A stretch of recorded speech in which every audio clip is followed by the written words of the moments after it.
নমস্কার বন্ধুরা, চৈতালির পাকশালায় তোমাদেরকে স্বাগত। আজকে আমি কম তেল ঝাল মশলায় আলু পটল রেসিপি তোমাদের সাথে শেয়ার করব। নমস্কার বন্ধুরা, আজকে আমি পটল আর আলুর রেসিপি দেখাবো। দেখো, পটলগুলোকে আমি লম্বা লম্বা করে কেটে নিয়েছি। একটা পটলকে 3 টুকরো মতন করেছি লম্বা করে, আর খোসা ছাড়িয়ে নিয়েছি, অল্প অল্প রেখেছি, আর বীজ ছাড়িয়ে নিয়েছি। দেখো, আর আলুগুলোকে লম্বা লম্বা করে কেটে নিয়েছি। দেখেছো তোমরা আলুগুলোকে কীভাবে কেটেছি? একটু পাতলা করে লম্বা করে কেটে নিয়েছি। দেখো, এদিকে আমি কাঁচা লঙ্কা নিয়েছি, আদা নিয়েছি, টুকরো মতো আদা, আর দুটো টমেটো নিয়েছি। টমেটোগুলো আমি কেটে বীজ ছাড়িয়ে তারপরে এই সবগুলো একসাথে পেস্ট করে নেব।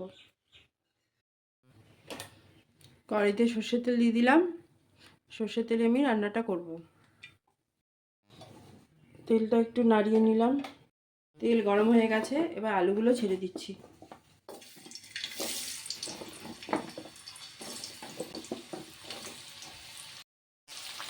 আলুটাকে একটু নাড়াচাড়া করে তারপরে পটলগুলো দিয়ে আলু আর পটল একসাথে ভেজে নেব।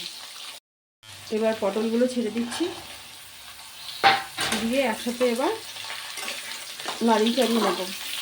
এগুলো ভাজতে ভাজতে একটা কথা বলি, পটলগুলো না ভালো করে না ভাজলে খেতে ভালো লাগে না।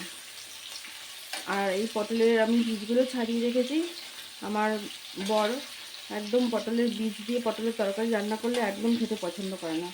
এই জন্য পটলের বীজগুলো ছাড়িয়ে রেখেছি। তোমরা চাইলে ছাড়াতেও পারো, নাও পারো, তবে আমি এইভাবে পটলের বীজ ছাড়িয়ে বেশিরভাগই পটলের তরকারি রান্না করি। দেখো, আমার পটল আলু ভাজাটা হয়ে গেছে। আমি কিন্তু এখন নুন হলুদ কিছু দিইনি, পরে নুন হলুদ দেবো। নুন হলুদ দিলে কিন্তু তেলটা পুরোটাই টেনে নেবে। এবার আমি এগুলো নামিয়ে নেব। দেখো, আমার নামানো প্রায় হয়ে এসছে।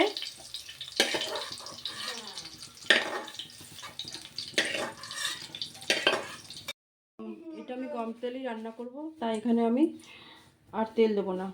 জিরে ফোড়ন দিলাম আর শুকনো লঙ্কা ফোড়ন দিয়ে দিলাম। এবার বাটা মশলাটা দিয়ে দেবো।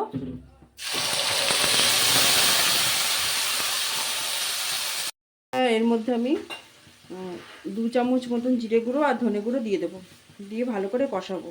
আর হলুদ দেবো।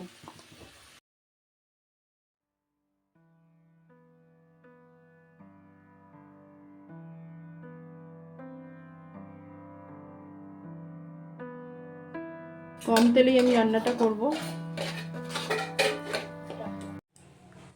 এবার আমি এর মধ্যে সামান্য হিং দিয়ে দিলাম।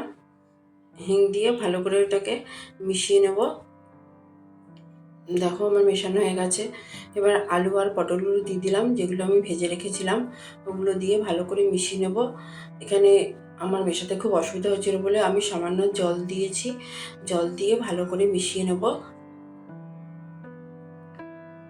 দেখো, জল দেওয়ার জন্য মেশানোটা খুব সুন্দরভাবে হলো।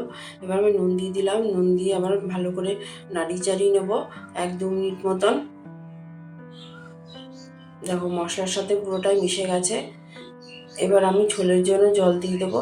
এখানে আমি 1 গ্লাস মতন জল দিয়েছি, দিয়ে ভালো করে নাড়িয়ে চাড়িয়ে নেব। ভালো করে নাড়াচাড়ানো হয়ে গেলে আমি এবার এর মধ্যে সামান্য পরিমাণে নুন দিয়ে দেবো। সামান্য না, এখানে আমি মানে পরিমাণ মতো নুনই দিলাম। নুন দিয়ে আবার একটু নাড়িয়ে চাড়িয়ে নিলাম, নিয়ে ঢেকে রাখবো। 10-12 মিনিট মতন ঢাকলেই হবে। 10-12 মিনিট পর ঢাকনাটা তুললাম। দেখো, ঝোলটা অনেকটা শুকিয়ে গেছে, আমার সবজিগুলো নরম হয়ে গেছে। তোমাদের যদি ভালো লাগে আমার এই রেসিপিটা, তোমরা অবশ্যই বাড়িতে রান্না করে দেখো।